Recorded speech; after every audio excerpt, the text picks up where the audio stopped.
What up, y'all? All right, so I wanted to touch base and go into a bit more detail with a video or reel story that I shared earlier in the week. I wanted to give then a snapshot of one of the daily practices that I use to center myself. And it doesn't have to be just in the morning. This is something really simple that you can do throughout the day or when you find yourself dealing with um, any kind of stress. It doesn't even have to be abnormal stress, but if you feel off center at all, this is a really easy way to get yourself back in alignment. So, I don't know if you recognize this. This was what I posted. Of course, obviously, you can see it's on a different board, but this center represents you, your internal state. All of these other things in the red, these are the triggers that affect me the most. So, anxiety, I block that. Stress, I block that. Negative self-talk, I block that. Regret, I block that. Low frequencies, I block those. Low expectations, I block those. Circling back and dealing with these one by one. Anxiety. For me, this can be brought on by simple stuff. Like, I could have a disruption in my routine. Like, say, I'm typically used to getting up at 2:30 or 3 o'clock to get ready. If my alarm doesn't go off and I get up 15 minutes late, that can cause anxiety. If something sudden happens, like you get a flat tire or you're late, whatever, something unforeseen happens that's outside of your control. We'll touch on that later. Most things are out of our control. But for now, we'll focus on this. Anxiety. First things first, for me, what works best is identifying the source, right? So I will literally ask myself, whoa, I'm feeling off today. Why? What's the reason? What's causing this disruption in my frequency? Why am I vibrating at such a low frequency? Why am I feeling so out of center, out of whack, right? Once I do that, then I have a place to operate from. Once I identify the issue, then I can start strategizing solutions and remedies. Stress. You've probably likely heard that there are multiple forms of stress. What they call good stress or eustress could be the pressure or anxiety that is mild enough to cause you to focus and block out all the other external stimuli, like for a test or an interview or like creating content. Making sure that we're prepared to deal with stress is extremely important. How do we do that? We have daily habits that we don't negotiate on. Having a structure to fall back on, to rely on. Okay, I'm back on my path. Woo, I deviated a bit. Boom. Back on track. Negative self-talk. Now, this is a big one. I'm not remarkable in any way that I think that I'm the only one that deals with this. Many of us, almost all of us, have negative self-talk. And a whole other discussion can be had about where this comes from. Where do these negative messages come from? But somehow, from wherever they're from, we maintain most of our lives this internal negative dialogue that warns us that we shouldn't try and do something that's new or uncomfortable or strange. We should try to emulate something that's already working somewhere. And that is effective in some cases, but it never hurts to try your own. Regret. That's a big, big trigger for me and a lot of other people. It doesn't do us any good to borrow trouble from the past. It's more important to live now and make a living amends to yourself if that's necessary, or to the people that you can't have contact with. Maybe they're dead or they moved away or it's just not healthy for you to have contact with them. That regret, for whatever the circumstance might be, you need to find a way to process that and let it go. Low frequencies. Low frequencies can be negative emotions. Now, that's another nuanced conversation in itself. Anger is not a negative emotion, not in my view. Anger has a place, it's healthy to process, acknowledge, and process. However, it should not, it becomes negative if that's your default setting for dealing with stress, anxiety, threats, etc. Low expectations. Personally, I deal in equal parts. Well, I have historically dealt in equal parts with battling messages of low expectations, both socially and internally. Socially, there are myriad reasons why. It could be a person's race, it could be a person's socioeconomic status, this could be a cultural thing, it could be a nurture thing, meaning the environment in which you're raised. It's really nuanced and it depends. But low expectations are extremely damaging. It doesn't cost you a dime to dream and expect more of yourself. I've touched on this before. Raising the baseline expectation and standard for how you behave, live your life, poise yourself, and conduct yourself on a daily basis, and what you will and won't accept is very, very important. With that, setting boundaries early and often protects you from acquiescing in situations where you're expected, the expectation socially for you is set low. Don't do that. Pressure. You might say that pressure is the same as stress. And it can be. They can look very similar. The difference in my eye with pressure would be the stress that we place on ourselves with unrealistic expectations. See, there's a difference between high expectations, raising that baseline, and realistic expectations. An unrealistic expectation might be believing that I have to do it all right now and perfectly. That's an unrealistic expectation, and it creates inordinate amount of stress and pressure for people that they don't have to deal with. This is a really important one to take note. All right, so you're probably wondering what all these blue ones are for, right? Well, not in any order or particular association, but they can be, depending on how good you are and how much you've practiced blocking out these negative signals and messages. Like me, I will lean into these others and let them in. Compassion. Big, big deal. But it doesn't mean that I start by caring about other people. Why? And this is an old cliche adage, but I'm going to drill it home now and as much as I can, as long as I make content. Compassion has to start right here. You've got to learn to be compassionate and graceful to yourself. The saying that we are our own harshest critics couldn't be more true. Think about all of the things that you tell yourself on a daily basis and how many times they're repeated on a loop. So many times, in fact, that we begin to believe them like they're true. And this is why it takes so long for so many of us to learn how to be kind to ourselves. Then we can become cheerful givers of compassion to other people.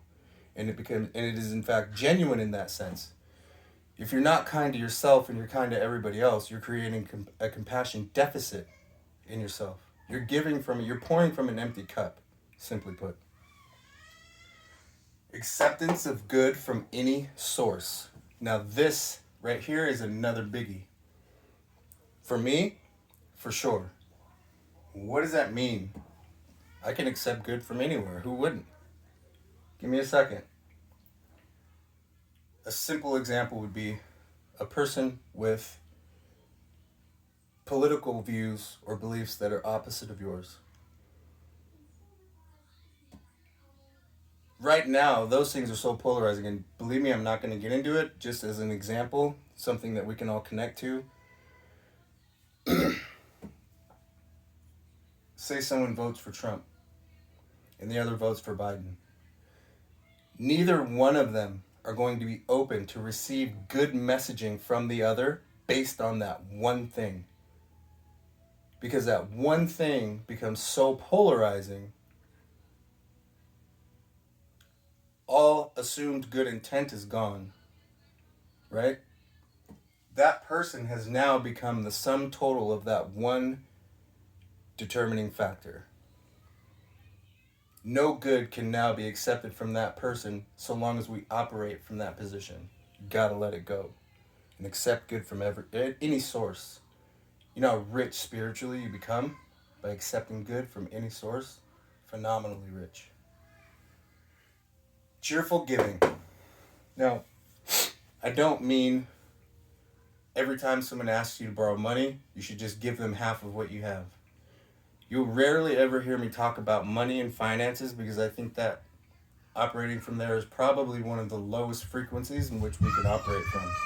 When I'm talking about being a cheerful giver, I mean of your time, wisdom, experience, strength, and hope. These are the things that your human brothers and sisters need most from you. These are the things that are going to make the biggest wealth deposits, spiritual wealth deposits, not just in yours, but in their lives as well.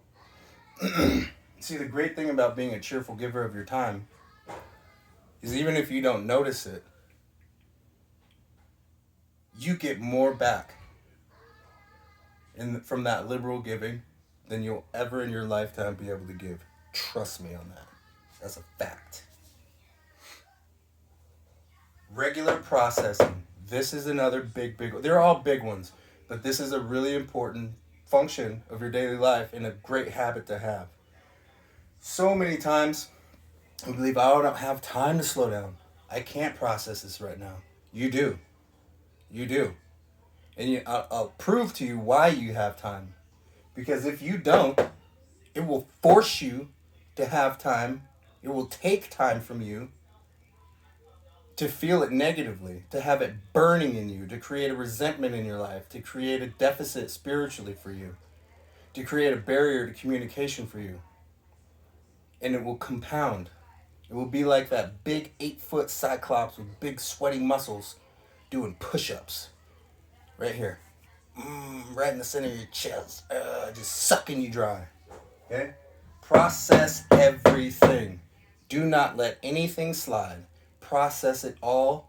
And if you can, immediately create as much distance from you and that negative, low frequency feeling and operation as humanly possible for you. Humility. Oh, that's an easy one. Easy one. We all know how to be humble, right? Maybe.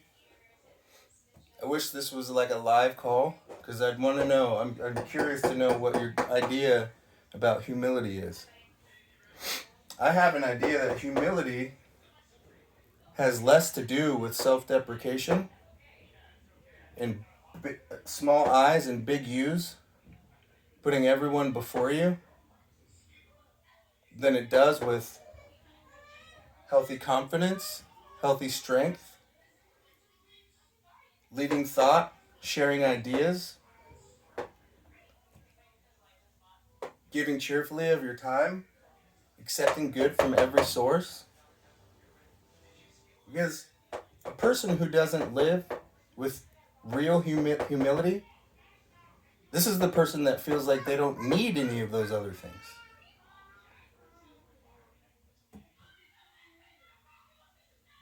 This is a person that feels like they have enough strength for themselves, so why would they give or borrow from anyone else?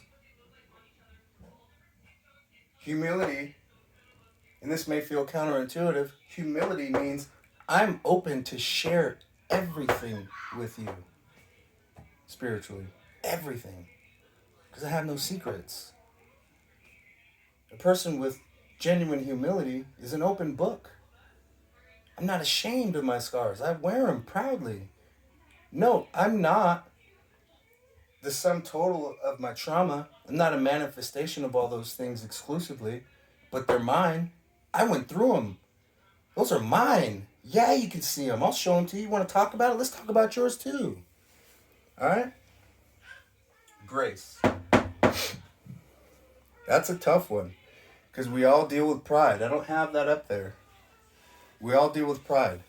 And unhealthy amounts of pride always seem, for me personally, to get me to dive right back in defensiveness, no humility, low frequencies, low expectations. See that pattern there? Gratitude. Major. The very first thing I do every single morning, and I'm not playing, y'all, the very first thing I do is center myself in gratitude. Gratitude and grace. God, I am so thankful that you woke this humble sinner up again and you gave me another shot. I'm not going to let you down. And I pray for the strength to be graceful in all my interactions with everyone that I meet, and that I'm able to spread powerful messages of love. Gratitude, y'all. Because God didn't have to give me another day, but he did. God didn't have to give me a voice, but he did. God didn't have to give me you, but he did. And vice versa. This interaction is a blessing. I want y'all to know that. Spirituality. What does that mean? It doesn't mean getting up and going to church on Sunday. I mean, if that's what gets you there, closer to that path, then cool. You know what I mean? Cool. Spirituality to me means more of a genuine connection with everyone and everything that transcends this. Things I can touch, feel with my hands, my physical senses. Spirituality for me, again, is that connection that you can't see, but you can feel it in like the deepest parts of like your heart and your mind. When you're open due to gratitude and grace, this part almost falls into place on its own. And this spirituality bank, there's no cap on how much you can put into it. Prayer. Again, you can feel free to decouple like organized religion from both of these things, because you don't need organized religion to participate in either one of these. Prayer, for me, I can do it out loud. I can do it in my mind, but it's a space and time held for me to connect with my higher power. Singularly, that conversation just between me and them. Daily meditation. We might say, well, prayer is kind of like meditation, but it's not. It looks different for a lot of people. For me, meditation, if you were in my head, can seem really, really chaotic, right? The way that I kind of look at it is my body is still and my mind is working on being still. So if you've seen any movie where like there's a scene where there's a huge data transfer, right? And you see all these squares and pixels, just this number clock, just ticker, just flickering. That's kind of what like the inside of my head looks like when I'm trying to meditate. So the things I focus on is centering my breathing, using that to slow my heart rate. And for the first like good chunk when I meditate, I just let my mind go. I don't try to control anything. I just let it go. I look at it as like a data dump. Things are just being processed, like, you know, cleaning the clutter out. Like you hit that little option on your cell phone, it cleans out all the caches. You don't really get a chance to identify, damn, did I really visit that website? Why you know what I mean? All these things are just swirling around. And sometimes that's really brief. And I end up in a place where I just end up with one thought. I don't try to pick a thought. I don't try to like picture an island. I don't try to picture like, you know, me standing alone in a black room. None of that. I let the universe and my mind determine what thought that I need to focus on. And sometimes I get really powerful messages from that. So it helps. So all of these things, the more that I practice them, one by one, even if I feel this stuff every day, it turns more into just acknowledging them. And like I've said before, releasing them as fodder. Now, why would I say I release these things? Because you have to recognize that once this is how I look at it. When I experience something, it's a part of me for at least that moment, right? so I can hold it and I can let it get in here. And I'm telling you, once it gets in here, for me, it is really tough to get it out. It's like a fucking tick. It just digs in and just sits there and just festers and boils. But I use these other things to create this center shield, right? Block all that shit out. Anyway, this is something that works for me. And it doesn't play out like this. It won't play out like this. This is just like a diagram and a detailed explanation of like the simple explanation of the inner workings of all that, right? Something that keeps me healthy, something that keeps me grounded. And what's good for you can't be bad for you, right? Before I go, one last thing. If you haven't yet, do me a favor and please, well, let me back up. All right, so if any of the content that I create that you've been seeing lately, if it resonates with you and you feel it and it like brings value, adds value to your life, you think that it might possibly add value to someone else's life, do me a favor. If you haven't yet, head on over to my website, majionline.com. You don't have to look at anything. Just subscribe to the newsletter, create a free account. You can also download the first chapter of my ebook, Subtle Stream. Go on YouTube. I'm on Maji on YouTube at Maji Mentor 1706. Go over there, like the channel, subscribe to the channel, hit the post notification bell so you get updates on when I drop new content. You can also reach out to me directly and I will get back to you. And it will be me that communicates back to you. You can email me at mentor@majionline.com. I appreciate y'all. Peace out.